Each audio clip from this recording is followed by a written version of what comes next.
ਸਤਿ ਸ਼੍ਰੀ ਅਕਾਲ ਜੀ। ਪੰਜਾਬੀ ਰੇਡੀਓ ਤੇ ਪੰਜਾਬੀ ਟੀਵੀ ਯੂਐਸਏ ਵੇਖ ਸੁਣ ਰਹੇ ਸਾਰੇ ਸਰੋਤਿਆਂ ਦਾ ਬਹੁਤ-ਬਹੁਤ ਸਵਾਗਤ ਹੈ। ਇਸ ਸਮੇਂ ਦੇ ਵਿਸ਼ੇਸ਼ ਪ੍ਰੋਗਰਾਮ ਖਬਰ ਤੇ ਨਜ਼ਰ ਦੇ ਵਿੱਚ। ਖਬਰ ਤੇ ਨਜ਼ਰ ਪ੍ਰੋਗਰਾਮ ਦੇ ਵਿੱਚ ਜਿੱਥੇ ਦੇਸ਼ ਵਿਦੇਸ਼ ਦੇ ਨਾਲ ਜੁੜੀਆਂ ਹੋਈਆਂ ਅਹਿਮ ਖਬਰਾਂ ਦੇ ਉੱਪਰ ਚਾਨਣਾ ਪਾਈਦਾ ਹੈ, ਉੱਥੇ ਹੀ ਖਬਰਾਂ ਦਾ ਵਿਸ਼ਲੇਸ਼ਣ ਕਰਨ ਦੇ ਲਈ ਸਾਥ ਹੁੰਦਾ ਹੈ ਸੀਨੀਅਰ ਪੱਤਰਕਾਰ ਮਿੰਟੂ ਗੁਰੂਸਰੀਆ ਜੀ ਦਾ। ਸੋ ਕਰਦੇ ਹਾਂ ਉਹਨਾਂ ਦਾ ਪ੍ਰੋਗਰਾਮ ਦੇ ਵਿੱਚ ਸਵਾਗਤ। ਬਹੁਤ-ਬਹੁਤ ਸਵਾਗਤ ਹੈ ਜੀ। ਸ਼ੁਕਰੀਆ ਸਾਰਿਆਂ ਨੂੰ, ਸਤਿ ਸ੍ਰੀ ਅਕਾਲ ਜੀ। ਸਤਿ ਸ਼੍ਰੀ ਅਕਾਲ ਜੀ। ਅੱਜ ਦੇ ਪ੍ਰੋਗਰਾਮ ਦੇ ਸਪਾਂਸਰਸ ਨੇ ਖਾਲਸਾ ਇੰਸ਼ੋਰੈਂਸ। ਲੰਬੇ ਸਮੇਂ ਤੋਂ ਇੰਸ਼ੋਰੈਂਸ ਦੇ ਖੇਤਰ ਦੇ ਵਿੱਚ ਸੇਵਾਵਾਂ ਨਿਭਾ ਰਹੇ ਨੇ। ਤੁਸੀਂ ਇਹਨਾਂ ਦੇ ਨਾਲ ਸੰਪਰਕ ਕਰ ਸਕਦੇ ਹੋ ਜੇਕਰ ਕਿਸੇ ਵੀ ਤਰ੍ਹਾਂ ਦੀ ਇੰਸ਼ੋਰੈਂਸ ਤੁਸੀਂ ਲੈਣਾ ਚਾਹੁੰਦੇ ਹੋ। ਸੰਪਰਕ ਨੰਬਰ ਹੈ 408 272 2500। ਟਿਰਕਿਆਣਾ ਇਮੀਗ੍ਰੇਸ਼ਨ ਲਾ ਫਰਮ ਜੇ ਟਿਰਕਿਆਣਾ ਹੋਣਾ ਨਾਲ ਸੰਪਰਕ ਕਰ ਸਕਦੇ ਹੋ ਜੇਕਰ ਇਮੀਗ੍ਰੇਸ਼ਨ ਬਾਬਤ ਕਿਸੇ ਤਰ੍ਹਾਂ ਦੀ ਸਲਾਹ ਕਰਨੀ ਹੈ। Krishan Dhanota Yuba City, Baljinder Singh Nijjar Woodland. GN lube ਵਾਲੇ ਟਰੱਕ ਵਾਸ਼ ਕਰਦੇ ਨੇ, ਆਇਲ ਚੇਂਜ ਕਰਦੇ ਨੇ, 에ਅਰ ਬ੍ਰੇਕਸ ਦਾ ਕੰਮ ਤਸੱਲੀ ਬਖਸ਼ ਕਰਦੇ ਨੇ। ਤੁਸੀਂ ਇਹਨਾਂ ਦੇ ਕੋਲੋਂ ਨਵੇਂ ਪੁਰਾਣੇ ਟਾਇਰ ਵੀ ਖਰੀਦ ਸਕਦੇ ਹੋ। ਲੋਕੇਸ਼ਨ ਸੈਂਟਾਨੇਲਾ ਦੇ ਵਿੱਚ ਹੈ। ਨਿੰਮਾ ਸਹੋਤਾ ਹੋਣਾ ਦਾ ਨੰਬਰ ਨੋਟ ਕਰ ਸਕਦੇ ਹੋ 209 277 0113। Jaswinder Singh Nagra Roseville, Avtar Singh Sangha Yuba City, Baldev Singh Kang Yuba City. ਬਹੁਤ-ਬਹੁਤ ਧੰਨਵਾਦ ਹੈ ਇਹਨਾਂ ਸਾਰੇ ਸਪਾਂਸਰਸ ਦਾ। ਹੁਣ ਰੁਕ ਕਰਦੇ ਹਾਂ ਜੀ ਖਬਰਾਂ ਦਾ। ਮਿੰਟੂ ਜੀ, ਸਭ ਤੋਂ ਪਹਿਲੀ ਖਬਰ ਤੇ ਜੇਕਰ ਆਈਏ ਤਾਂ ਯੂਨੀਵਰਸਿਟੀ ਚੋਣਾਂ ਨੂੰ ਲੈ ਕੇ ਐਲਾਨ ਹੋ ਗਿਆ ਹੈ। ਜਿਹੜੇ ਪੱਤਰ ਸਾਹਮਣੇ ਆਏ ਨੇ ਉਹਨਾਂ ਨੂੰ ਦੇਖ ਕੇ ਕੀ ਝਲਕ ਪੈਂਦੀ ਹੈ ਜੀ? ਇਸ ਵਾਰ ਕੋਈ ਝੋਲ ਤਾਂ ਨਹੀਂ ਰੱਖ ਲਿਆ ਗਿਆ? ਇਸ ਨੂੰ ਸਟੂਡੈਂਟਸ ਦੀ ਜਿੱਤ ਮੰਨ ਲਿਆ ਜਾਵੇ? ਨਹੀਂ, ਮੇਰੇ ਖਿਆਲ ਦੇ ਨਾਲ, ਹਾਲਾਂਕਿ ਮੈਂ ਪੱਤਰ ਸਾਰੇ ਜਿਹੜੇ ਪੜ੍ਹੇ ਵੀ ਨਹੀਂ ਤੇ ਸਾਰਿਆਂ ਦੀ ਮੈਨੂੰ ਭਾਸ਼ਾ ਦਾ ਪਤਾ ਵੀ ਨਹੀਂ ਹੈ, ਬਟ ਜੀ ਮੇਰੇ ਖਿਆਲ ਦੇ ਨਾਲ ਜਦੋਂ ਦੇਖੋ ਗੁਰਪ੍ਰੀਤ ਜੀ, ਮਸਲਾ ਇਹ ਆ ਕਿ ਜੇ ਆਪਣੇ ਕੋਲ ਸ਼ਡਿਊਲ ਆ, ਜੀ ਨੋਟੀਫਿਕੇਸ਼ਨ ਆ, ਤਾਂ ਮੇਰੇ ਖਿਆਲ ਦੇ ਨਾਲ ਇੰਨੀ ਬੇਯਕੀਨੀ ਵੀ ਨਹੀਂ ਹੋਣੀ ਚਾਹੀਦੀ। ਕੇਂਦਰ ਸਰਕਾਰ ਨੇ ਜੇ ਸ਼ਡਿਊਲ ਜਾਰੀ ਕਰ ਦਿੱਤਾ, ਨੋਟਸ ਜਿਹੜਾ ਕੋਈ ਚੀਜ਼ ਨੋਟੀਫਾਈਡ ਕਰ ਦਿੱਤੀ ਆ, ਤਾਂ ਮੇਰੇ ਖਿਆਲ ਦੇ ਨਾਲ ਤਾਂ ਠੀਕ ਆ, ਕਿਉਂਕਿ ਆਪਣੇ ਨਾਲੋਂ ਤਕਨੀਕੀ ਤੌਰ ਤੇ ਉੱਥੋਂ ਦੇ ਜਿਹੜੇ ਵਿਦਿਆਰਥੀ ਨੇ ਜਾਂ ਜਿਹੜੇ ਉੱਥੋਂ ਦੇ ਸਾਬਕਾ ਵਿਦਿਆਰਥੀ ਨੇ ਜਾਂ ਵਿਦਿਆਰਥੀ ਰਾਜਨੀਤੀ ਦਾ ਹਿੱਸਾ ਨੇ ਜਾਂ ਜਿਹੜੇ ਸੰਘਰਸ਼ ਕਰ ਰਹੇ ਨੇ, ਉਹ ਬਿਹਤਰ ਜਾਣਦੇ ਆ। ਤੇ ਜੇ ਕੋਈ ਝੋਲ ਸੀ ਤਾਂ ਉਹ ਨਾਲ ਦੀ ਨਾਲ ਉਦੋਂ ਫੜੀ ਵੀ ਗਈ ਤੇ ਫਿਰ ਉਹ ਠੀਕ ਵੀ ਕਰੀ ਗਈ। ਤਾਂ ਜੀ ਬਹਰਹਾਲ ਉੱਥੇ ਤੇ ਜਸ਼ਨ ਮਨਾਏ ਜਾਣਗੇ। ਅੱਜ ਤਾਂ ਜਿੱਤ ਦੇ ਜਸ਼ਨ, ਸਮਝੋ ਨਾ, ਜਿੱਤ ਦੇ ਨਿਸ਼ਾਨ ਸਦਾ ਲਾਏ ਜਾਂਦੇ ਝੰਡੇ ਨਾਲ। ਪਹਿਲਾ ਵਾਰ ਜੀ ਕਲਮਾਂ ਦਾ, ਪਿੱਛੋਂ ਵਾਰ ਖੰਡੇ ਨਾਲ। ਤਾਂ ਉੱਥੇ ਤਾਂ ਭੰਗੜੇ ਪੈ ਰਹੇ ਨੇ। ਮੈਂ ਦੇਖ ਰਿਹਾ ਸੀਗਾ ਹੁਣੇ ਵਿਜ਼ੂਅਲ ਕਿ ਜੀ ਉੱਥੇ ਡਾਂਸ ਕਰ ਰਹੇ ਨੇ, ਸੰਘਰਸ਼ ਕਰਤਾ ਡਫਲੀ ਵਜਾ ਰਹੇ ਨੇ, ਕੋਈ ਕੁਝ ਕਰ ਰਿਹਾ, ਕੋਈ ਕੁਝ ਕਰ ਰਿਹਾ। ਤਾਂ ਖੈਰ ਗੱਲ ਇਹ ਆ ਕਿ ਪੰਜਾਬ ਯੂਨੀਵਰਸਿਟੀ ਦੀ ਜਿਹੜੀ ਪਿਛਲੀ ਸੈਨੇਟ ਦਾ ਜੋ ਕਾਰਜਕਾਲ ਸੀ, ਉਹ 24 ਦੇ ਵਿੱਚ ਸਮਾਪਤ ਹੋ ਗਿਆ ਸੀ 31 ਅਕਤੂਬਰ ਨੂੰ। ਠੀਕ ਹੈ, ਜਿਹਦੇ ਕਰਕੇ ਸੈਨੇਟ ਦਾ ਗਠਨ ਜਿਹੜਾ ਉਹ ਹਾਲੇ ਤੱਕ ਨਹੀਂ ਹੋਇਆ। ਤਾਂ ਹੁਣ ਇਹਦੇ ਵਿੱਚ ਕੀ ਆ ਕਿ ਜਦੋਂ ਪੁਰਾਣਾ ਸੈਨੇਟ ਭੰਗ ਹੋ ਗਿਆ, ਜਦੋਂ ਤੱਕ ਨਵਾਂ ਇਲੈਕਟ ਨਹੀਂ ਹੋਏਗਾ ਤਦ ਤੱਕ ਸੈਨੇਟ ਜਿਹੜਾ ਉਹ ਤੁਹਾਨੂੰ ਪਤਾ ਹੀ ਹੈ ਕਿ ਨਹੀਂ ਰਹੇਗਾ। ਸੋ ਇਸ ਕਰਕੇ ਹੁਣ ਜੇ ਆਪਾਂ ਦੇਖੀਏ ਤਾਂ ਇਹ ਘਰਾਓ ਦਾ ਪ੍ਰੋਗਰਾਮ ਉਲੀਕ ਚੁੱਕੇ ਸਨ ਸੰਘਰਸ਼ੀ ਕਿ ਅਸੀਂ ਪੰਜਾਬ ਦੇ ਸਾਰੇ ਜਿੰਨੇ ਭਾਰਤੀ ਜਨਤਾ ਪਾਰਟੀ ਦੇ ਦਫ਼ਤਰ ਆ, ਉਹ ਸਾਰਿਆਂ ਦਾ ਘਰਾਓ ਕਰਾਂਗੇ। ਤਾਂ ਘਰਾਓ ਤੋਂ ਪਹਿਲਾਂ ਹੀ ਉਪ ਰਾਸ਼ਟਰਪਤੀ ਯਾਨੀ ਜਿਹੜੇ ਚਾਂਸਲਰ ਆ, ਉਹਨਾਂ ਵੱਲੋਂ ਮਨਜ਼ੂਰੀ ਦੇ ਦਿੱਤੀ ਗਈ ਹੈ। ਉਹਦਾ ਜੀ ਸ਼ਡਿਊਲ ਹੈ ਜਿਹੜਾ ਉਹ 7 ਸਤੰਬਰ ਤੋਂ 4 ਅਕਤੂਬਰ 26 ਤੱਕ ਦਾ ਆ ਗਿਆ। ਠੀਕ ਹੈ ਜੀ, ਜਿਹਦੇ ਚ ਟੈਕਨੀਕਲੀ ਤਾਂ ਜਿਹੜਾ ਪਹਿਲਾ ਪੜਾ ਹੈ, ਟੈਕਨੀਕਲੀ ਤੇ ਪ੍ਰੋਫੈਸ਼ਨਲ ਕਾਲਜ ਜਿਹੜੇ ਪ੍ਰਿੰਸੀਪਲ ਸਟਾਫ, ਤੇ ਜੇ ਤੁਸੀਂ ਵੇਖੋਗੇ ਤਾਂ ਇਹਦੇ ਵਿੱਚ ਅੱਗੇ ਆਪਾਂ ਦੇਖੀਏ ਫਿਰ 7 ਸਤੰਬਰ ਨੂੰ ਆ, ਫਿਰ teaching department professor, associate assistant professor, ਇਹਨਾਂ ਦਾ ਜੀ 14 ਨੂੰ। ਮਤਲਬ ਕਿ ਪੜਾਅ ਵਾਰ ਜੇ ਆਪਾਂ ਗੱਲ ਕਰੀਏ, ਰਜਿਸਟਰਡ ਗ੍ਰੈਜੂਏਟ ਹੈ ਜਿਹੜੇ, ਉਹਨਾਂ ਦਾ 20 ਸਤੰਬਰ ਨੂੰ, ਜਿਹੜਾ ਕਿ ਪੰਜਾਬ ਦੇ ਵਿੱਚ ਮਹੱਤਵਪੂਰਨ ਹੁੰਦਾ। ਤਾਂ ਇਦਾਂ ਮਤਲਬ ਕਿ ਕੈਂਪਸ ਫੈਕਲਟੀ ਹੁੰਦੀ ਆ। ਇਹ ਕੁੱਲ ਮਿਲਾ ਕੇ ਜਿਹੜਾ ਸੈਨੇਟ ਹੁੰਦਾ ਹੈ, ਜਿਵੇਂ ਆਪਾਂ ਦੇਖ ਲਈਏ 90 ਕੁ ਮੈਂਬਰਾਂ ਦਾ ਹੁੰਦਾ ਹੈ, ਤਾਂ ਜਿਹਦੇ ਵਿੱਚ ਜ਼ਿਆਦਾਤਰ ਆਪਾਂ ਪੰਜਾਬ ਦੇ ਦੇਖਦੇ ਹਾਂ। ਤਾਂ ਜੀ ਬਹਰਹਾਲ ਇਹਨਾਂ ਨੇ ਐਲਾਨ ਕਰ ਦਿੱਤਾ ਹੈ ਕਿ ਜਿਹੜਾ ਇਲੈਕਸ਼ਨ ਆ ਉਹ ਹੁਣ ਅਗਲੇ ਵਰੇ ਹੋਏਗਾ। ਤਾਂ ਇਹੋ ਹੀ ਸੀਗਾ ਕਿ ਭਾਈ ਤੁਸੀਂ ਨੋਟੀਫਾਈਡ ਕਰ ਦਿਓ, ਇਸ ਨੂੰ ਤਰੀਕਾ ਦੱਸ ਦਿਓ। ਪਰ ਇਹ ਹੈ ਕਿ ਲਗਭਗ 2 ਸਾਲ ਸੈਨੇਟ ਭੰਗ ਰਹੇਗਾ। ਜੀ। ਮਤਲਬ ਜੇ 24 ਦੇ ਵਿੱਚ ਉਹਦੀ ਮਿਆਦ ਖਤਮ ਹੋ ਗਈ ਆ ਤੇ ਜਾ ਕੇ ਸਤੰਬਰ ਦੇ ਵਿੱਚ ਇਲੈਕਸ਼ਨ ਸੰਪੂਰਨ ਹੋਇਆ ਤੇ ਅਕਤੂਬਰ ਦੇ ਵਿੱਚ ਹੀ ਸੈਨੇਟ ਆਪਣੀ ਹੋਂਦ ਚ ਆਏਗਾ ਨਾ।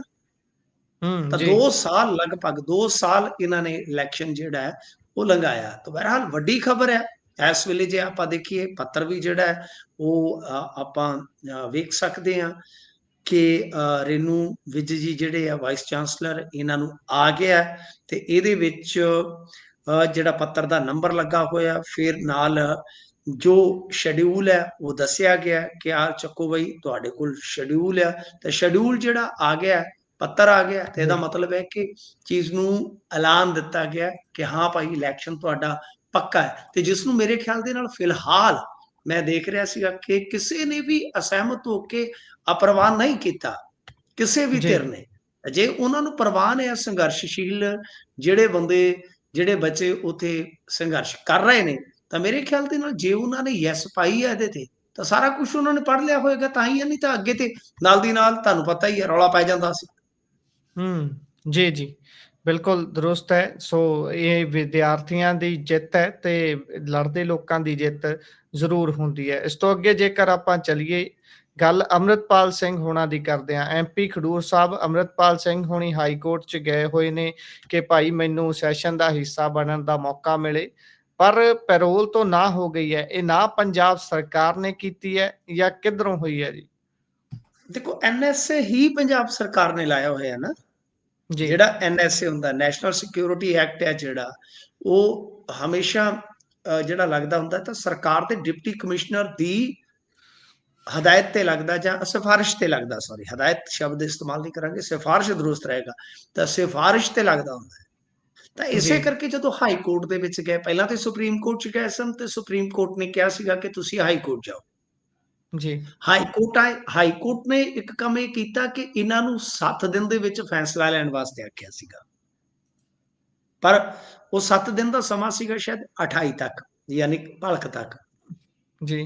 ਹੁਣ ਭਲਕ ਤੋਂ ਪਹਿਲਾਂ ਹੀ ਯਾਨੀ ਇੱਕ ਦਿਨ ਪਹਿਲਾਂ ਹੀ ਇਹਨਾਂ ਨੇ 6 ਦਿਨ ਦੇ ਵਿੱਚ ਫੈਸਲਾ ਜਿਹੜਾ ਉਹ ਕਰਕੇ ਦੇ ਦਿੱਤਾ ਹੈ।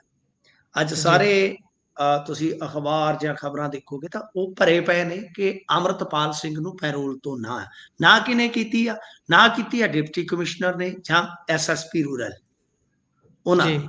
ਤਾਂ ਉਸ ਨਾਂ ਦਾ ਜਿਹੜਾ ਹੁਣ ਕਹਿ ਲਓ ਕਿ ਅਸਰ ਆ ਉਹ ਅਸਰ ਆਈਓ ਪਵੇਗਾ ਕਿ ਮੇਰੇ ਖਿਆਲ ਦੇ ਨਾਲ ਜਿਹੜਾ ਸਰਦਰੁੱਤ ਦਾ ਸੈਸ਼ਨ ਆ ਅੰਮ੍ਰਿਤਪਾਲ ਸਿੰਘ ਇਹ ਵੀ ਮਿਸ ਕਰ ਜਾਣਗੇ। ਕਿਉਂ? ਜੀ। ਕਿਉਂਕਿ ਹੁਣ ਇਹਨਾਂ ਨੇ ਅਦਾਲਤ ਨੂੰ ਦੱਸਣਾ, ਅਦਾਲਤ ਨੇ ਉਸਨੂੰ ਕੰਸੀਡਰ ਕਰ ਲੈਣਾ। ਕਿਉਂਕਿ ਇਹ ਗੱਲ ਤੇ ਅੱਗੇ ਜਦੋਂ ਇਹ ਫੈਸਲਾ ਹੋਇਆ ਸੀਗਾ ਮੈਂ ਉਦੋਂ ਵੀ ਇਹ ਸ਼ੰਕਾ ਜ਼ਾਹਰ ਕੀਤਾ ਸੀ ਕਿ ਗੁੰਜਾਇਸ਼ ਘੱਟ ਆ ਕਿਉਂਕਿ ਪੰਜਾਬ ਜੀ। ਸਰਕਾਰ ਹੁਣ ਦੇਖੋ ਪੰਜਾਬ ਸਰਕਾਰ ਤੋਂ ਬਾਹਰ ਕੋਈ ਵੀ ਆਫੀਸਰ ਨਹੀਂ ਹੋ ਸਕਦਾ ਜਿਹੜਾ ਮੌਜੂਦਾ ਇਸ ਵੇਲੇ ਡੀਸੀ ਹੈ ਜਾਂ ਐਸਐਸਪੀ ਆ। ਜੀ। ਪੰਜਾਬ ਸਰਕਾਰ ਅਮਿਤ ਸ਼ਾਹ ਤੋਂ ਬਾਹਰ ਨਹੀਂ ਹੋ ਸਕਦੀ। ਅਮਿਤ ਜੀ। ਸ਼ਾਹ ਹੀ ਕਿਉਂ, ਕੁਝ ਮਾਮਲਿਆਂ ਦੇ ਵਿੱਚ ਮਮਤਾ ਬੈਨਰਜੀ ਉਹ ਵੀ ਬਾਹਰ ਜੀ। ਨਹੀਂ ਹੋ ਸਕਦੇ, ਭਗਵੰਤ ਮਾਨ ਨਹੀਂ ਕਿਉਂ? ਜੀ। ਮਤਲਬ ਕਿ ਸਟੇਟ ਦੀ ਲਾਈਨ ਇਹਨਾਂ ਨੂੰ ਟੋ ਕਰਨੀ ਪੈਂਦੀ ਆ। ਇਹ ਕੋਈ ਮਤਲਬ ਕਿ ਅਲੋਕਾਰੀ ਹੈ ਨਹੀਂ ਕਿ ਟੋ ਨਾ ਕਰਨਗੇ, ਨਹੀਂ ਤਾਂ ਅਗਲਿਆਂ ਨੇ 4 ਘੰਟੇ ਨਹੀਂ ਕੱਟਣ ਦੇਣੇ। ਜੀ। ਤੇ ਤੁਸੀਂ ਵੇਖੋ ਕਿ ਜਦੋਂ ਕ੍ਰੈਕਡਾਊਨ ਹੋਇਆ ਸੀਗਾ ਉਸ ਵੇਲੇ ਵੀ ਕੁਝ ਘੰਟੇ ਪਹਿਲਾਂ ਭਗਵੰਤ ਮਾਨ ਅਮਿਤ ਸ਼ਾਹ ਨੂੰ ਮਿਲੇ ਸੀ। ਜੀ। ਇਸ ਵਾਸਤੇ ਇਹ ਸਾਰਾ ਕੁਝ ਜਿਹੜਾ ਮਤਲਬ ਕਿ ਐ ਇੱਕ ਹੋ ਕੇ ਕੀਤਾ ਜਾਂਦਾ। ਕੇਂਦਰ ਸਰਕਾਰ ਦੀ ਵੀ ਸਭ ਪਲੈਨਿੰਗ ਹੁੰਦੀ ਆ, ਸੂਬਾ ਸਰਕਾਰ ਤੇ ਉਹਦੀ ਅਫਸਰਸ਼ਾਹੀ ਤਾਂ ਇਹ ਹੁਣ ਹਵਾਲਾ ਦੇਣਗੇ ਔਰ ਕੀ ਪਤਾ ਉਹਦੇ ਵਿੱਚ ਕੀ ਰਿਪੋਰਟ ਦੇ ਵਿੱਚ ਇਹ ਲਿਖਦੇ ਆ। ਪਰ ਅੰਮ੍ਰਿਤਪਾਲ ਸਿੰਘ ਦੇ ਸਮਰਥਕਾਂ ਦੀਆਂ ਉਮੀਦਾਂ ਨੂੰ ਇੱਕ ਵੱਡਾ ਝਟਕਾ। ਹੁਣ ਵੇਖਣ ਵਾਲੀ ਗੱਲ ਇਹ ਹੋਏਗੀ ਕਿ ਇਹਨਾਂ ਦੀ ਜਿਹੜੀ ਲੀਗਲ ਟੀਮ ਆ, ਜਿਹੜੀ ਕਾਨੂੰਨੀ ਜੀ। ਟੀਮ ਆ, ਜੋ ਕਾਨੂੰਨੀ ਕੰਮ ਕਰ ਦੇਖ ਰਹੀ ਆ, ਉਹ ਕਿੱਦਾਂ ਅੱਗੇ ਵਧੇਗੀ। ਇਹ ਵੇਖਣ ਯੋਗ ਹੋਏਗੀ ਨਾ ਗੱਲ, ਕਿਉਂਕਿ ਇਹਦੇ ਵਿੱਚ ਪ੍ਰਬੰਧ ਤੇ ਹੈ। ਜੇ ਐਨਐਸਏ ਤੁਸੀਂ ਦੇਖੋਗੇ ਤਾਂ ਵਿਸ਼ੇਸ਼ ਹਾਲਾਤ ਦੇ ਵਿੱਚ, ਕਿਉਂਕਿ ਧਾਰਾ 15 ਇਹਦੇ ਚ ਹੈਗੀ ਆ ਜਿਹੜੀ ਕਿਸੇ ਵੀ ਪ੍ਰਿਜ਼ਨਰ ਨੂੰ ਖਾਸ ਜੀ। ਪਰਿਸਥਿਤੀਆਂ ਇਹਦੇ ਵਿੱਚ ਉਲੇਖ ਹੈ, ਜ਼ਿਕਰ ਆ ਕਿ ਖਾਸ ਪਰਿਸਥਿਤੀਆਂ ਦੇ ਵਿੱਚ ਐਮਰਜੈਂਸੀ ਕਹਿ ਲਓ ਜਾਂ ਹੰਗਾਮੀ ਹਾਲਤ ਦੇ ਵਿੱਚ ਕਹਿ ਲਓ ਕਿ ਪ੍ਰਪੋਜ਼ ਹੈ ਉਹਦੇ ਵਿੱਚ ਕਿ ਤੁਸੀਂ ਪੈਰੋਲ ਦੇ ਸਕਦੇ ਹੋ, ਜੀ। ਪ੍ਰਬੰਧ ਹੈ ਉਹਦੇ ਵਿੱਚ। ਸੋ ਪ੍ਰੋਵੀਜ਼ਨਲੀ ਜਦੋਂ ਕੋਈ ਚੀਜ਼ ਹੁੰਦੀ ਹੈ ਤਾਂ ਉਹਨੂੰ ਮਤਲਬ ਕਿ ਇਸਤੇਮਾਲ ਕੀਤਾ ਜਾ ਸਕਦਾ। ਪਰ ਇੱਕ ਚੀਜ਼ ਹਮੇਸ਼ਾ ਤੁਸੀਂ ਨੋਟ ਕਰਕੇ ਰੱਖੋ ਕਿ ਜਦੋਂ ਵੀ ਕੋਈ ਪੈਰੋਲ ਦਾ ਮਾਮਲਾ ਆਉਂਦਾ ਹੈ, ਮੈਂ ਹੁਣ ਤੁਹਾਨੂੰ ਇੱਕ ਮਿਸਾਲ ਦਊਂਗਾ ਬਹੁਤ ਤਗੜੀ, ਤੁਸੀਂ ਬਹੁਤ ਆਸਾਨੀ ਨਾਲ ਸਮਝ ਜਾਓਗੇ ਜੀ, ਕਿ ਜਦੋਂ ਵੀ ਪੈਰੋਲ ਦਾ ਮਸਲਾ ਆਉਂਦਾ ਹੈ ਤਾਂ ਜੀ, ਕੋਰਟਾਂ ਜਾਂ ਕੁਝ ਵੀ ਹੈ, ਜਿੰਨੀਆਂ ਮਰਜ਼ੀ ਹਾਇਰ ਅਥਾਰਟੀ ਹੈ, ਪਰ ਜੀ, ਉਸ ਪੈਰੋਲ ਨੇ ਜਿੱਥੋਂ ਤੁਰਨਾ ਹੈ, ਸੰਬੰਧਿਤ ਥਾਣਾ ਤੇ ਸੰਬੰਧਿਤ ਜ਼ਿਲ੍ਹਾ ਬਹੁਤ ਕਰੂਸ਼ਲ ਹੁੰਦਾ ਹੈ। ਮੈਂ ਹੂੰ, ਰਿਪੀਟ ਕਰ ਦੇਣਾ ਤੁਹਾਨੂੰ, ਜੀ, ਥਾਣੇ ਨੇ ਤੁਹਾਡੀ, ਤੁਸੀਂ ਆਮ ਪ੍ਰਿਜ਼ਨਰ ਹੋ, ਥਾਣੇ ਨੇ ਤੁਹਾਡੀ ਰਪੜ ਬਣਾ ਕੇ ਲਿਖਤੀ ਛੁੱਟੀ ਤੇ ਕਿ ਪੈਰੋਲ ਜਦੋਂ ਆਈ ਕਿ ਹਾਂ ਬਈ ਇਹ ਵਿਅਕਤੀ ਪੈਰੋਲ ਤੇ ਆ ਰਿਹਾ ਹੈ, ਥਾਣੇ ਦੀ ਰਪੜ ਦੇ ਵਿੱਚ ਉਹਨਾਂ ਨੇ ਪਾਤਾ ਕਿ ਇਸ ਬੰਦੇ ਦੇ ਆਉਣ ਦੇ ਨਾਲ ਇਸ ਇਲਾਕੇ 'ਚ ਅਮਨ ਸ਼ਾਂਤੀ ਨੂੰ ਖਤਰਾ ਹੈ, ਤਾਂ ਤੁਹਾਨੂੰ ਪੈਰੋਲ ਆਮ ਪ੍ਰਿਜ਼ਨਰ ਨੂੰ ਵੀ ਨਹੀਂ ਮਿਲਣੀ। ਜੀ, ਈਵਨ ਦੈਟ ਕਿ ਪੰਚਾਇਤਨਾਮਾ ਹੁੰਦਾ, ਇੱਕ ਪੰਚਾਇਤਨਾਮਾ ਬੋਲਦੇ ਆ, ਟੈਕਨੀਕਲ ਸ਼ਬਦ ਆ, ਕੈਦੀਆਂ ਦੇ ਕਹਿ ਲਓ ਕਿ ਆਪਣੇ ਸ਼ਬਦ ਕਈ ਬਣਾਏ ਹੁੰਦੇ ਆ, ਇੱਕ ਪੰਚਾਇਤਨਾਮਾ ਲੱਗਦਾ, ਜੇ ਜੀ, ਪੰਚਾਇਤ ਵੀ ਲਿਖ ਦੇਵੇ ਬੰਦੇ ਨੂੰ ਪੈਰੋਲ ਨਹੀਂ ਮਿਲਦੀ ਸਰ। ਜੀ, ਇਹ ਟੈਕਨੀਕਲ ਗੱਲਾਂ ਨੇ, ਇਹ ਕਦੇ ਤੁਹਾਨੂੰ ਕਿਸੇ ਕਿਤਾਬ ਚੋਂ ਨਹੀਂ ਐ ਮਿਲਣੀਆਂ। ਜੀ, ਪੈਰੋਲ ਦੀ ਇਹ ਕਹਾਣੀ ਆ। ਤਾਂ ਤੁਹਾਨੂੰ ਹੁਣ ਮਿਸਾਲ ਦਿੰਦਾ ਮੈਂ, ਜਿਹੜਾ ਡੇਰੇਦਾਰ ਸੀਗਾ, ਜੀ, ਡੇਰਾ ਮੁਖੀ ਜਿਹਨੂੰ ਆਂਦੇ ਨੇ, ਇਹਦੀ ਪੈਰੋਲ ਦਾ ਕਿੰਨਾ ਰੌਲਾ ਪਿਆ ਸੀਗਾ, ਯਾਦ ਹੈ? ਸਰਸੇ ਦੇ ਡੀਸੀ ਨੇ ਹੀ ਪਹਿਲਾਂ ਭੇਜਿਆ ਸੀਗਾ ਨਾ ਲਿਖ ਕੇ, ਯਾਦ ਹੈ ਤੁਹਾਨੂੰ? ਸਰਸੇ ਦੇ ਡੀਸੀ ਨੇ ਲਿਖ ਕੇ ਭੇਜਿਆ ਸੀਗਾ, ਉਦੋਂ ਬਾਅਦ ਹੀ ਛੁੱਟੀ ਤੁਰੀ ਸੀਗੀ। ਹਾਲਾਂਕਿ ਉਸ ਤੋਂ ਬਾਅਦ ਮੇਰੇ ਖਿਆਲ ਦੇ ਨਾਲ ਬਾਗਪਤ ਦੇ ਵਿੱਚ ਰਹਿਣ ਦਾ ਪ੍ਰਬੰਧ ਕੀਤਾ ਗਿਆ ਸੀਗਾ ਕਿ ਰਹਿائش ਬਾਗਪਤ ਰਹੇ।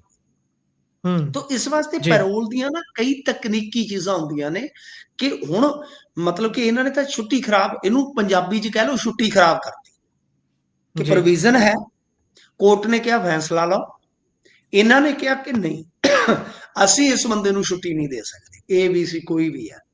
ਤਾਂ ਹੁਣ ਜੀ, ਕੀ ਕਾਨੂੰਨੀ ਚਾਰਾਜੋਈ ਅਗਲੀ ਆਰੰਭ ਕੀਤੀ ਜਾਊਗੀ। ਇਹ ਮੈਂ ਤੁਹਾਨੂੰ ਤਕਨੀਕੀ ਤੌਰ ਤੇ ਸਮਝਾਤਾ ਕਿ ਛੁੱਟੀ ਖਰਾਬ ਹੁੰਦੀ, ਇਹਨੂੰ ਬੋਲਦੇ ਆ ਕੈਦੀ ਭਾਸ਼ਾ 'ਚ, ਜੇਲੀਆਂ ਦੀ ਭਾਸ਼ਾ 'ਚ ਛੁੱਟੀ ਖਰਾਬ ਕਰਨਾ, ਤਾਂ ਇੱਕ ਤਰ੍ਹਾਂ ਨਾਲ ਛੁੱਟੀ ਖਰਾਬ ਆ। ਹੁਣ ਉਹਨੂੰ ਤੁਸੀਂ ਫੇਰ ਦੁਬਾਰਾ ਚੈਲੰਜ ਕਰੋਗੇ, ਜੇ ਕਰੋਗੇ ਤਾਂ ਕਿੱਥੇ ਕਰੋਗੇ?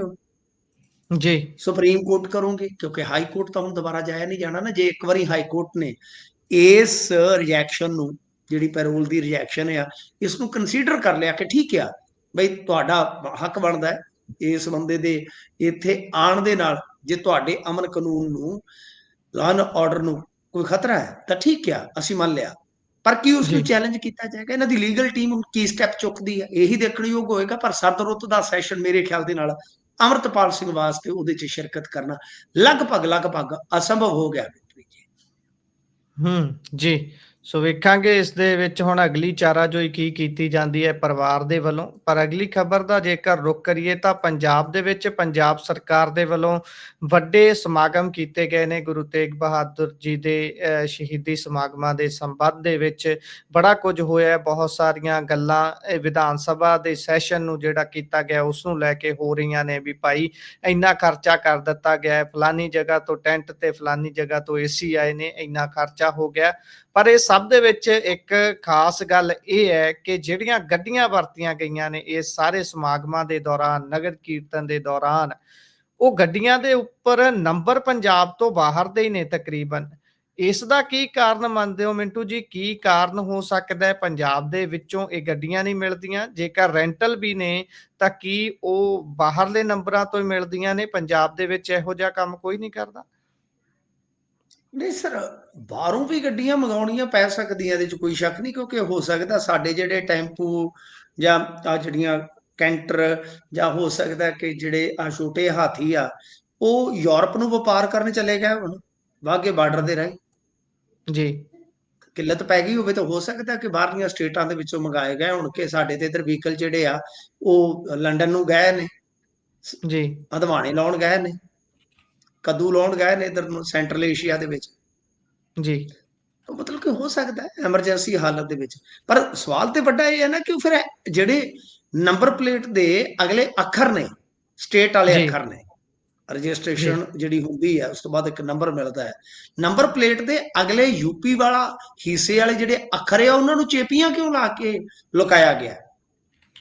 ਜੀ, ਇਹ ਇੱਕ ਬੜਾ ਵੱਡਾ ਪ੍ਰਸ਼ਨ ਹੈ ਨਾ।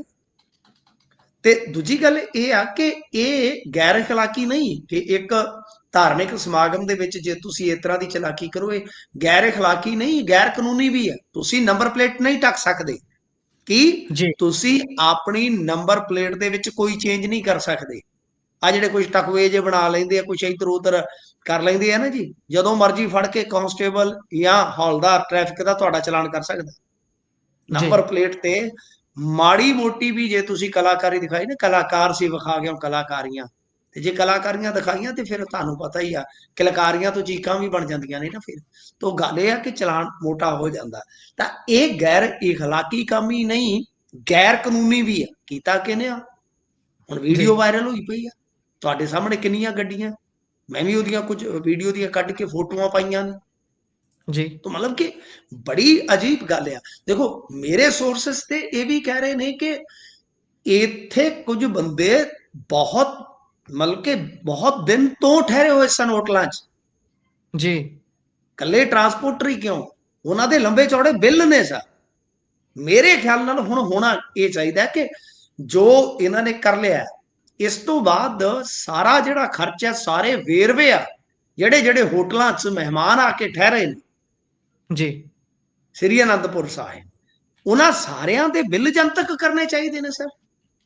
जी, जी, ਸਾਰੇ ਵੇਰਵੇ ਜਿਹੜੇ ਖਰਚੇ ਦੇ ਆ ਕਿ ਕਿੰਨਾ ਖਰਚ ਸੀ, ਕਿੰਨਾ ਬਜਟ ਸੀ, ਸਾਰਾ ਕੁਝ ਦੱਸਣਾ ਚਾਹੀਦਾ ਹੈ। ਕਿਉਂਕਿ ਸਾਡੀ ਜਾਣਕਾਰੀ ਦੇ ਮੁਤਾਬਕ ਨਿੱਕੀ ਨਿੱਕੀ ਚੀਜ਼ ਵੀ ਬਾਹਰੋਂ ਆਈ ਆ। जी, ਔਰ ਮੇਰੀ ਜਾਣਕਾਰੀ ਦੇ ਮੁਤਾਬਕ 23-24 ਨੂੰ ਇਕੱਠ ਹੀ ਨਹੀਂ ਸੀ। ਆਮ जी, ਦਿਨਾਂ ਵਰਗਾ ਹੀ ਸੰਗਤ ਦਾ ਉੱਥੇ ਇਕੱਠ ਸੀ। ਇਸੇ जी, ਕਰਕੇ 25 ਨੂੰ ਬਹੁਤ ਵੱਡੀ ਤਾਦਾਦ ਦੇ ਵਿੱਚ ਬੱਸਾਂ ਜਾਂ ਇਹ ਕੈਂਟਰ ਜਿਹੜੇ ਸੀ ਉਹ ਵੱਖ-ਵੱਖ ਇਲਾਕਿਆਂ ਚੋਂ ਸੰਗਤ ਦੇ ਭਰ ਕੇ ਲਿਆਂਦੇ। ਉਹਨਾਂ ਨੂੰ ਮੈਂ ਸੰਗਤ ਹੀ ਕਹਾਂਗਾ, ਭਾਵੇਂ ਇਹਨਾਂ ਦੇ ਸਮਰਥਕ ਆ, जी, ਕਿਉਂਕਿ ਜੋ ਸਮਾਗਮ 'ਚ ਹਿੱਸੇਦਾਰ ਹੁੰਦਾ ਹੈ, ਭਾਗ ਲੈਂਦਾ ਹੈ, ਠੀਕ ਹੈ ਨਾ, ਉਹਨੂੰ ਸੰਗਤ ਹੀ ਕਵਾਂਗੇ। ਪਰ ਉਹ ਸੰਗਤ ਲਿਆਂਦੀ ਗਈ ਤਾਂ ਕਿ, जी, ਕਿਉਂਕਿ ਮਾਮਲਾ ਤੇ ਕਹਿ ਲਓ ਐਸਜੀਪੀਸੀ ਵਰਸਜ ਸਰਕਾਰ ਜਾਂ ਕਹਿ ਲਓ ਮਾਨ ਬਣ ਗਿਆ ਨਾ, जी, जी, ਸੰਗਤ ਉਧਰ ਜਾ ਰਹੀ ਸੀ ਰਹੀ। तो काफी चीज़ां निकल रही ने, किते तस्दीक हो गई, दसांगे इन्हां नूं। पर आ हुण तुसीं वेख लो कि ये घट्टो घट ठीक आ, इसनूं छड्ड दिओ, क्योंकि भगवंत मान इहदे ते भी कह देणगे कि जे संतरे नागपुर तो आ सकदे आ तां कैंटर क्यों नहीं यूपी तो आ सकदे। ठीक जी, है ना जी, जी, उन्हां दीआं मिसालां सर, उन्हां दे नाल कोई बहस नहीं कर सकदा। बिल्कुल, ठीक है ना जी, क्योंकि उन्हां ने कोई गल ही इदां दी कर देनी हुंदी आ कि तुसीं मत्था जी, फड़ के बह जाओगे।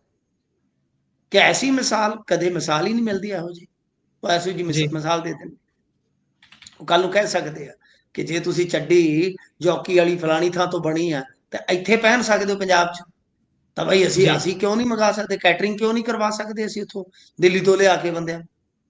जी, ਤਾਂ ਗੱਲ ਅਸਲ ਦੇ ਵਿੱਚ ਇਹੋ ਆ ਕਿ ਇਹ ਸਾਰਾ ਕੋਈ ਇੱਕ ਮਾਮਲਾ ਨਹੀਂ ਹੈ जी, ਵੀ ਇੱਕ ਥਾਂ ਤੋਂ ਟੋਟਲੀ ਜਿਹੜੇ ਈਵੈਂਟ ਹੋ ਰਹੇ ਨੇ, ਇਹਨੂੰ ਵੀ ਛੱਡ ਦਿਓ, ਧਾਰਮਿਕ ਸਮਾਗਮ ਨੂੰ ਵੀ ਤੁਸੀਂ ਛੱਡ ਦਿਓਗੇ, ਜ਼ਿਆਦਾਤਰ ਈਵੈਂਟ ਜਿਹੜੇ ਨੇ ਉਹ ਈਵੈਂਟ ਮੈਂ ਪਿਛਲੇ ਦਿਨੀ ਇੱਕ ਡਾਕੂਮੈਂਟ ਵਾਇਰਲ ਕੀਤਾ ਸੀ, ਤੁਹਾਨੂੰ ਸ਼ਾਇਦ ਯਾਦ ਹੋਏਗਾ, ਜਿਹੜਾ ਇੱਕ ਜਲੰਧਰ ਦੇ ਹੀ ਨੀਂਹ ਪੱਥਰ ਦਾ ਸੀ, जी, ਪੌਣੇ जी, 2 ਕਰੋੜ ਦਾ।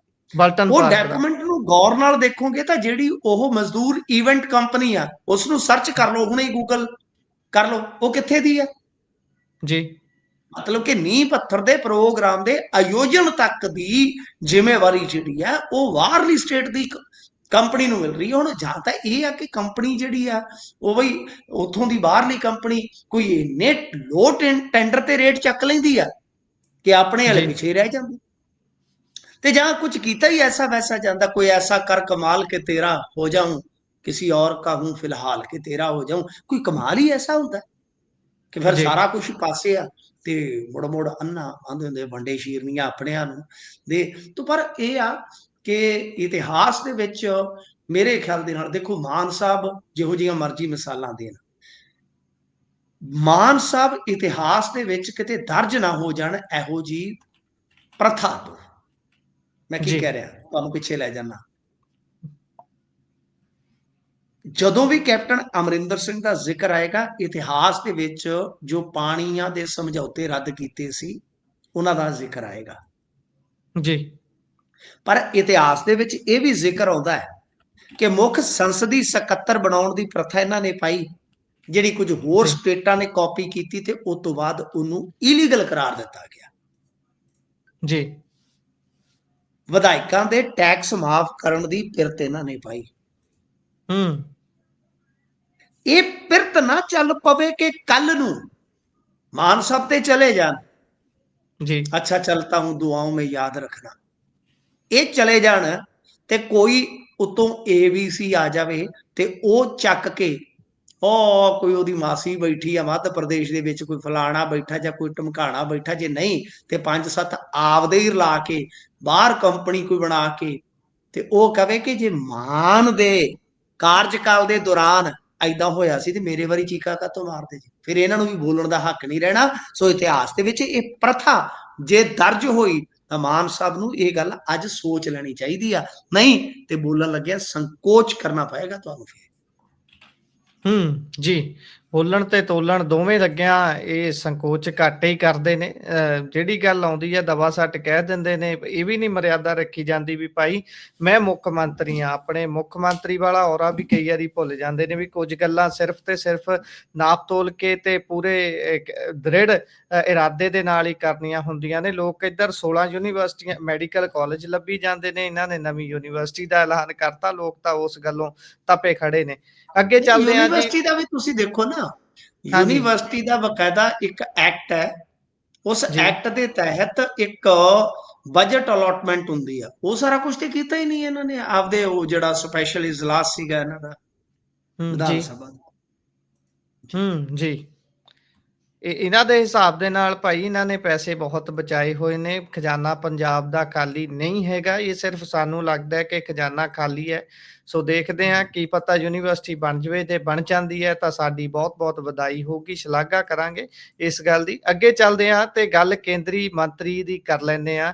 ਕੇਂਦਰੀ ਖੇਤੀਬਾੜੀ ਮੰਤਰੀ ਸ਼ਿਵਰਾਜ ਸਿੰਘ ਚੌਹਾਨ ਹੁਣੀ ਪੰਜਾਬ ਦੇ ਵਿੱਚ ਆਏ ਹੋਏ ਸੀ, ਮੋਗਾ ਤੇ ਜਲੰਧਰ ਦੇ ਵਿੱਚ, ਤੇ ਉਹਨਾਂ ਨੇ ਕੁਝ ਗੱਲਾਂ ਕੀਤੀਆਂ ਨੇ, ਕੁਝ ਸਵਾਲ ਚੱਕੇ ਨੇ ਹੜ੍ਹਾਂ ਨੂੰ ਲੈ ਕੇ ਆ ਰਹੇ ਫੰਡਾਂ ਨੂੰ ਲੈ ਕੇ ਤੇ ਮਨਰੇਗਾ ਨੂੰ ਲੈ ਕੇ। ਮਨਰੇਗਾ ਨੂੰ ਲੈ ਕੇ ਜਿਹੜੀ ਗੱਲ ਉਹ ਆਖ ਰਹੇ ਨੇ, ਉਹ ਕਹਿੰਦੇ ਵੀ ਇਹਦੇ 'ਚ ਕੁਝ ਗੜਬੜੀਆਂ ਨੇ। ਇਹ ਕੀ ਸਾਰੀ ਗੱਲਬਾਤ ਹੈ ਜੀ? ਕਿਸ ਪੱਖ ਤੋਂ ਉਹਨਾਂ ਨੂੰ ਗੜਬੜ ਨਜ਼ਰ ਆ ਰਹੀ ਹੈ ਤੇ ਜੇਕਰ ਇਸ ਦੀ ਜਾਂਚ ਹੁੰਦੀ ਹੈ ਤਾਂ ਕਿਸ ਦੇ ਉੱਪਰ ਗਾਜ ਡਿੱਗੂਗੀ? ਵੱਡੀ ਖਬਰ ਹੈ ਇਹ ਕਿ ਉਹਨਾਂ ਨੇ ਡੀਸੀਜ਼ ਨੂੰ ਹੁਕਮ ਦੇ ਦਿੱਤੇ ਨੇ ਜਾਂਚ ਦੇ, ਜੀ, ਕਿ ਜੇ ਮੰਨ ਲਓ ਇਹ ਸੰਤੁਸ਼ਟ ਨਾ, ਕਿਉਂਕਿ ਦੇਖੋ ਕੇਂਦਰ ਦਾ ਪੈਸਾ, ਜੀ, ਕੇਂਦਰ ਜਾਂਚ ਕਰਵਾ ਸਕਦਾ ਹੈ ਜੀ। ਜੀ, ਠੀਕ ਹੈ ਨਾ ਜੀ, ਕੇਂਦਰ ਜਾਂਚ ਕਰਵਾ ਸਕਦਾ ਹੈ। ਤੁਹਾਨੂੰ ਸ਼ਾਇਦ ਪਤਾ ਹੋਵੇਗਾ ਕਿ ਪੋਸਟ ਮੈਟ੍ਰਿਕ ਸਕਾਲਰਸ਼ਿਪ ਦਾ ਪੈਸਾ ਖਾਦਾ ਜਦੋਂ, ਤਾਂ ਹਿਮਾਚਲ ਦੇ ਵਿੱਚ ਸੀਬੀਆਈ ਈਡੀ ਨੇ ਨੇਰੀ ਠਾਤੀ ਸੀਗੀ ਜੀ, ਜੀ, ਸਰਚ ਕਰਕੇ ਦੇਖਿਓ।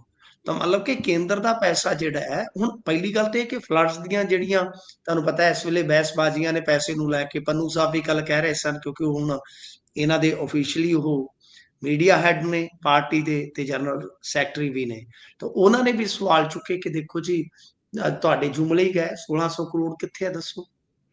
ਜੀ, ਵੀ ਉਹ ਵੀ ਜੁਮਲੇਬਾਜ਼ੀਆਂ, ਜਿਵੇਂ 15-15 ਲੱਖ ਵਾਲੀ ਗੱਲ ਤੁਸੀਂ ਕਰਦੇ ਸੀਗੇ।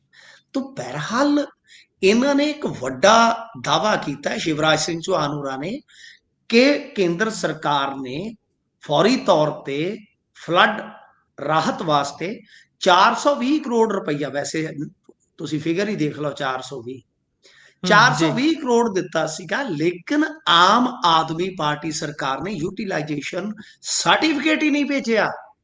ਕਿਉਂਕਿ ਜੀ, ਦੇਖੋ ਵਰਤੋਂ ਸਰਟੀਫਿਕੇਟ ਭੇਜੋਗੇ ਤੇ ਤਦ ਹੀ ਗਾਂ ਪੈਸਾ ਆਉਣਾ ਹੈ ਨਾ ਤੁਹਾਨੂੰ।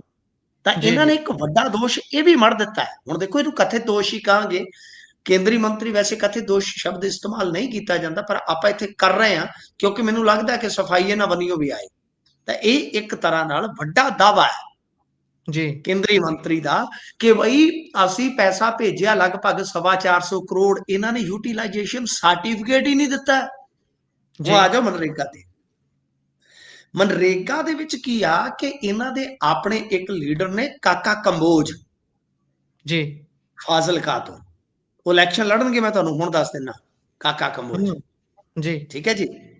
ਤਾਂ ਮਤਲਬ ਕਾਕਾ ਕੰਬੋਜ ਹੋਰਾਂ ਨੇ ਕੁਝ ਦਸਤਾਵੇਜ਼ ਇਹਨਾਂ ਨੂੰ ਸੌਂਪ ਦਿੱਤੇ ਸਨ। ਜੀ, ਭਾਰਤੀ ਜਨਤਾ ਪਾਰਟੀ ਨੇ ਕੰਮ ਬਹੁਤ ਕਰਦੇ ਆ ਗੁਰਪ੍ਰੀਤ, ਜੀ, ਹੇਠਾਂ ਇਹਨਾਂ ਦੇ ਮਤਲਬ ਕਿ ਇਸ ਤਰ੍ਹਾਂ ਸਮੂਹ ਬਣੇ ਆ ਗਰੁੱਪ ਬਣੇ ਆ ਜਿਹੜੀਆਂ ਮਤਲਬ ਕਿ ਆਪਣੇ ਇੱਥੇ ਸਰਕਾਰ ਦੇ ਵਿੱਚ ਸੈਂਟਰ ਦੀਆਂ ਯੋਜਨਾਵਾਂ ਚੱਲਦੀਆਂ ਜਾਂ ਸਟੇਟ ਦੀਆਂ ਆਪਣੀਆਂ ਚੱਲਦੀਆਂ, ਉਹਦੇ ਤੇ ਬਹੁਤ ਬਾਰੀਕੀ ਨਾਲ ਮੋਨੀਟਰਿੰਗ ਕਰਦੇ ਨੇ।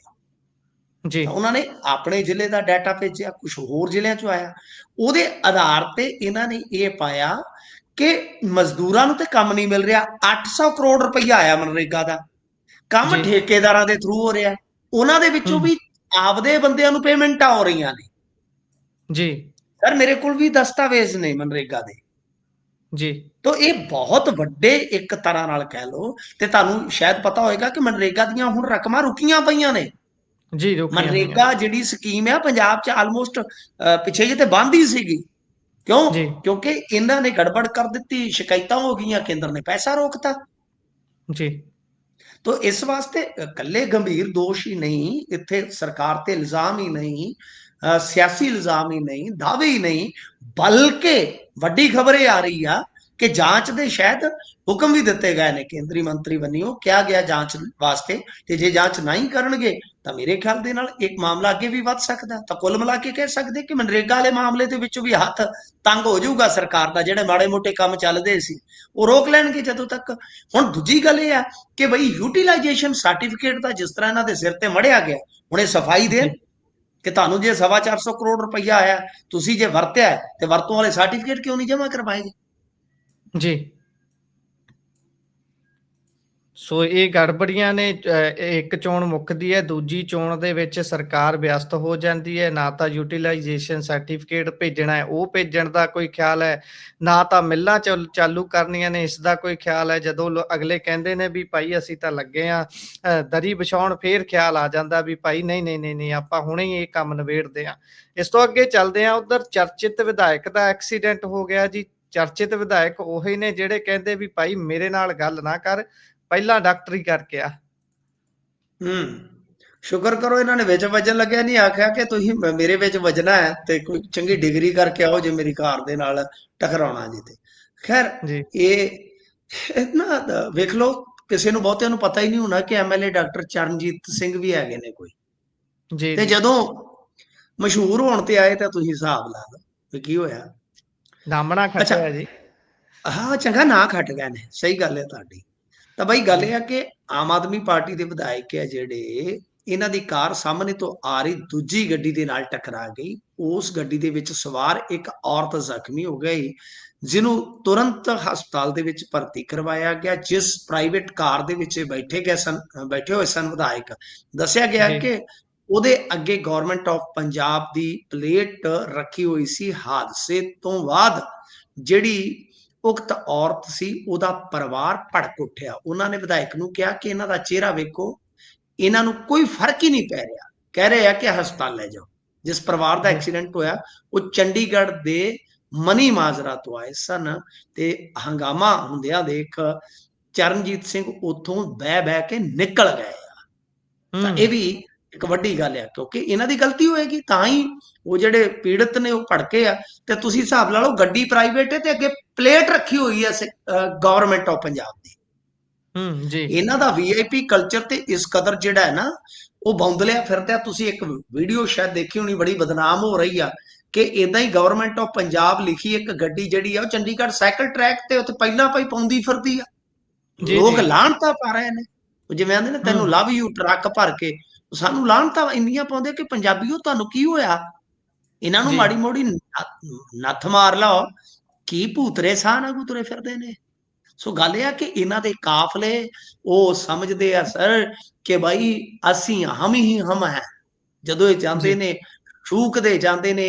ਇਹ ਤੇ ਮਾਨ ਸਾਹਿਬ ਪਹਿਲਾਂ ਸਾਂਗਾ ਲਾਉਂਦੇ ਹੁੰਦੇ ਸੀ, ਜਿਵੇਂ ਕਹੂ ਕਹੂ ਏਦਾਂ ਦੀ ਸਾਂਗ ਲਾਉਂਦੇ ਹੁੰਦੇ ਸੀਗੇ। ਸੋ ਗੱਲ ਇਹ ਆ ਕਿ ਹੁਣ ਇਹਨਾਂ ਨੂੰ ਕੁਝ ਵੀ ਨਹੀਂ ਦੀਦਾ, ਜੀ, ਤੇ ਗਲਤੀ ਇਹਨਾਂ ਦੀ ਹੋਏਗੀ ਤਦੇ ਹੀ ਉੱਥੋਂ ਇਹ ਬਹਿ ਕੇ ਨਿਕਲ ਗਏ, ਕਿਉਂਕਿ ਉਹਨਾਂ ਨੇ ਕਾਫੀ ਰੌਲਾ ਪਾਇਆ ਪੀੜਤ ਪਰਿਵਾਰ ਨੇ। ਤੇ ਪ੍ਰਾਈਵੇਟ ਗੱਡੀ 'ਚ ਅੱਗੇ ਆਪਣੀ ਪਲੇਟ ਰੱਖ ਕੇ ਕਿਉਂ ਜਾ ਰਹੇ ਸਨ? ਕਾਫੀ ਵੱਡੀ ਗੱਲ ਆ। ਤੇ ਸਿਕਿਉਰਿਟੀ ਜੀ, ਦੇ ਲਿਹਾਜ਼ ਨਾਲ, ਸੜਕੀ ਨਿਯਮਾਂ ਦੇ ਲਿਹਾਜ਼ ਨਾਲ ਦੇਖੀਏ ਤਾਂ ਇਹ ਨਾ ਤਾਂ ਰਫ਼ਤਾਰ ਕੰਟਰੋਲ ਰੱਖਦੇ ਆਪਦੇ, ਨਾ ਜੀ, ਇਹ ਦੂਜੇ ਬੰਦੇ ਨੂੰ ਬੰਦਾ ਸਮਝਦੇ ਆ ਵੀਆਈਪੀ ਕਾਫਲਿਆਂ ਵਾਲੇ। ਤੇ ਆ ਪਿੱਛੇ ਜੇ ਤੁਹਾਨੂੰ ਪਤਾ ਹੀ ਆ, ਉਹ ਜਿਹੜੇ ਜੀ, ਇੱਕ ਸਾਬਕਾ ਆਰਮੀ ਅਧਿਕਾਰੀ ਦਾ ਕਿੰਨਾ ਰੌਲਾ ਪਿਆ ਸੀਗਾ। ਕਿ ਜੀ, ਉਹਨਾਂ ਨੂੰ ਵੀ ਟੱਕਰ ਇਸੇ ਤਰ੍ਹਾਂ ਮਾਰੀ ਗਈ ਸੀ ਨਾ ਵੀਆਈਪੀ ਕਾਫਲੇ ਬਣੀ। ਤੇ ਵੀਆਈਪੀ ਕਾਫਲੇ ਜਿਹੜੇ ਆ ਨਾ ਸਰ, ਇਹਨਾਂ ਨੂੰ ਸੰਭਾਲਣ ਦੀ ਜ਼ਰੂਰਤ ਹੈ। ਇਹ ਤੇ ਬਹੁਤ ਜ਼ਿਆਦਾ, ਇਹ ਤੇ ਆਂਦੇ ਹੁੰਦੇ ਸਿਰ ਤੇ ਨਾ ਕੁੰਡਾ ਤੇ ਹਾਥੀ ਫਿਰਦਾ ਲੁੰਡਾ, ਇਹ ਤੇ ਲੁੰਡੇ ਹਾਥੀ ਵਾਂਗੂ ਫਿਰਦੇ ਨੇ। ਜੀ, ਜੀ। ਅਗਲੀ ਗੱਲ ਕਰ ਲਈਏ ਤੇਜ਼ੀ ਦੇ ਨਾਲ, ਉਧਰ ਸੰਘ ਨੇਤਾ ਦੇ ਕਾਤਲ ਦਾ ਐਨਕਾਊਂਟਰ ਹੋਇਆ। ਹਾਂਜੀ, ਐਨਕਾਊਂਟਰ ਹੋ ਗਿਆ ਤੇ ਕਹਾਣੀ ਵੀ ਬੜੀ ਅਜੀਬ ਹੈ ਕਿ ਇਹਨੂੰ ਫੜਿਆ ਜੀ ਜੀਰੇ ਤੋਂ, ਕਹਿੰਦੇ ਜੀ ਜੀਰੇ ਤੋਂ ਜਦੋਂ ਫੜਿਆ ਮੰਨ ਗਿਆ। ਇੰਨਾ ਮਤਲਬ ਕਿ ਐਡੇ ਹਾਈ ਪ੍ਰੋਫਾਈਲ ਕੇਸ ਨੂੰ ਅੰਜਾਮ ਦੇ ਕੇ ਤੇ ਫਿਰੋਜ਼ਪੁਰ ਤੋਂ 30 ਕਿਲੋਮੀਟਰ ਦੂਰ ਬੈਠਾ ਸੀ।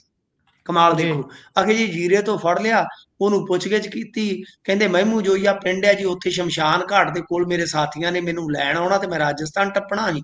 ਅਸੀਂ ਤੜਕੇ ਲੈ ਕੇ ਗਏ ਆ, ਉਹਨਾਂ ਨੇ ਫਾਇਰ ਖੋਲਤੇ ਆ, ਸਾਡੇ ਬੰਦੇ ਨੂੰ ਲੱਗਿਆ, ਅਸੀਂ ਜਵਾਬੀ ਫਾਇਰ ਕੀਤੇ, ਉਹਨਾਂ ਫਿਰ ਫਾਇਰ ਠੋਕੇ, ਉਹ ਚਲੋ ਇਹਦੇ ਲੱਗ ਗਏ ਤੇ ਮਰ ਗਿਆ, ਜਿਵੇਂ ਜੀ, ਅਬੋਹਰ ਵਾਲੇ ਐਨਕਾਊਂਟਰ ਦੇ ਵਿੱਚ ਹੋਇਆ ਸੀਗਾ। ਪਰ ਅਹਿਮ ਗੱਲ ਆ, ਹੁਣ ਦੇਖੋ ਐਨਕਾਊਂਟਰਾਂ ਦਾ ਇੱਥੇ ਲੋਕਾਂ ਨੂੰ ਕੋਈ ਫਰਕ ਨਹੀਂ ਜੇ ਪੈਂਦਾ। ਮੈਂ ਤੁਹਾਨੂੰ ਸ਼ਾਇਦ ਪਹਿਲਾਂ ਦੱਸਿਆ ਸੀ ਨਾ ਗੁਰਪ੍ਰੀਤ ਜੀ ਕੀ ਹੋਊਗਾ, ਜੀ, ਸ਼ਾਇਦ ਜੀ, ਜੇ ਮੈਂ ਨਹੀਂ ਭੁੱਲਦਾ, ਕੁਝ ਦਿਨ ਪਹਿਲਾਂ ਮੈਂ ਤੁਹਾਨੂੰ ਦੱਸਿਆ ਸੀ, ਆਡੀਅנס ਨੂੰ ਵੀ ਯਾਦ ਹੋਏਗਾ। ਆ ਲਓ ਜੀ, ਹੁਣ ਤੁਹਾਡੇ ਸਾਹਮਣੇ ਆ ਨਾ, ਕੇਪੀ ਤੁਰੇ ਆਉਂਦੇ ਆ। ਅੱਜ ਅੱਜ ਹੂੰ, ਸ਼ਾਇਦ 2 ਕਿ 3 ਐਨਕਾਊਂਟਰ ਨੇ ਪੂਰੇ ਦਿਨ ਦੇ ਵਿੱਚ। ਤਾਂ ਗੱਲ ਇਹ ਜੀ, ਆ ਕਿ ਇਹ ਸਭ ਕੁਝ ਹੋਣਾ ਹੀ ਹੋਣਾ ਸੀ, ਇਹ ਪੈ ਕੇ ਰਹਿਣਾ ਸੀ ਮੇਰੀ ਜ਼ਿੰਦਗੀ ਵਿੱਚ ਖਲਾਰਾ, ਇੱਕ ਦਿਨ ਤਾਂ ਕੂੰਜਾਂ ਨੇ ਮੁੜਨਾ ਸੀ ਵਤਨਾਂ ਨੂੰ ਯਾਰਾ। ਇਹ ਹੋਣਾ ਹੀ ਹੋਣਾ ਸੀ, ਲੋਕ ਨਹੀਂ ਬੋਲਦੇ, ਪਰ ਕਹਾਣੀਆਂ ਪੁਲਿਸ ਦੀਆਂ ਜਿਹੜੀਆਂ ਉਹ ਇਤਬਾਰਯੋਗ ਤੇ ਲੱਗ ਨਹੀਂ ਰਹੀਆਂ। ਕਿ ਜਿਸ ਤਰ੍ਹਾਂ ਜੀ, ਇਹ ਦੱਸ ਰਹੇ, ਇਦਾਂ ਤੇ ਅਨਪ੍ਰੋਫੈਸ਼ਨਲ ਕੋਈ ਬੰਦਾ ਮੈਨੂੰ ਨਹੀਂ ਲੱਗਦਾ ਕਿ ਉਹ ਵੀ ਕਰਦਾ ਹੋਏਗਾ। ਤਾਂ ਜੀ, ਬਹਰਹਾਲ ਐਨਕਾਊਂਟਰ ਜਿਹੜੇ ਆ ਹੋ ਰਹੇ ਆ, ਪਰ ਅਹਿਮ ਗੱਲ ਇਹ ਆ ਕਿ ਜਿਹੜੇ ਬੰਦੇ ਨੇ ਇਹਨਾਂ ਨੂੰ ਬਾਹਰੋਂ ਏਦਾਂ ਪੈਸੇ ਭੇਜ ਕੇ ਕਰਵਾਇਆ, ਉਹਦੀ ਮਨਸ਼ਾ ਕੀ ਸੀ, ਮਨਸ਼ਾ ਜੀ, ਕੀ ਸੀ। ਕੀ ਅਧਿਕਾਰਤ ਤੌਰ ਤੇ ਸਰਕਾਰ ਇਹਦਾ ਖੁਲਾਸਾ ਕਰੇਗੀ, ਕਿਉਂਕਿ ਮੇਨ ਕੜੀ ਤਾਂ ਮਰ ਗਿਆ। ਜੀ, ਜੀ। ਸੋ ਇਹ ਸਾਰੀ ਗੱਲਬਾਤ ਹੈ। ਇਸੇ ਦੇ ਨਾਲ ਪ੍ਰੋਗਰਾਮ ਦਾ ਸਮਾਂ ਇੱਥੇ ਸਮਾਪਤ ਹੁੰਦਾ ਹੈ। ਤੁਸੀਂ ਜੁੜੇ ਜਾਣਕਾਰੀਆਂ ਸਾਂਝੀਆਂ ਕੀਤੀਆਂ, ਬਹੁਤ ਬਹੁਤ ਧੰਨਵਾਦ ਜੀ।